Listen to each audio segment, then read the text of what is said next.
Hey everyone, Daniel from Twin Bytes with another tutorial for you, and this time I'm going to show you how easily you can add shortcuts for programs and apps to your desktop in Windows 11, as well as adding shortcuts to your taskbar at the bottom here and in the start menu here where you may want to edit what's currently here.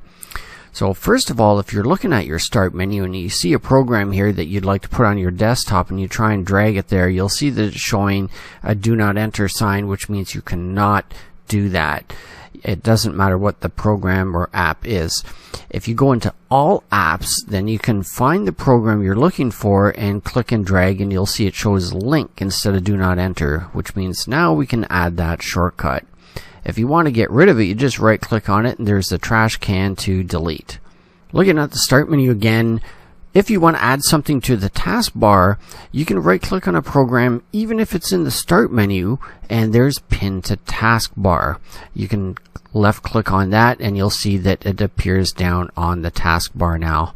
If you right click on that icon again, you'll see now there's an option to unpin from the taskbar, and then you can get it off of there. Now, you'll probably already guess that there's also an option here to unpin from start. So if you want to get rid of something out of your start menu, you just choose unpin from start and it's gone. If you want to get it back here, go back into the all apps, go looking for it, and you will find the program and right click on it. There's pin to start. Then we can go back to the start menu and there's our program. Now if we want to put that in a particular spot, which I want to put it back up here, I just drag it and I can drop it and there it is. Now you might have also noticed that if I drag it on top of something else, it will put it into a folder and group these together. So I can do it like that if I want, or I can separate them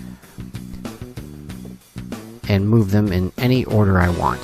And that's basically how you can add, remove, and edit the shortcuts on the start menu, taskbar, and desktop in Windows 11. And that's it for this tutorial. If you did find it helpful, please do give it a thumbs up, consider subscribing, even better, give it a super thanks, and thanks for watching. We'll see you in the next one. Bye for now.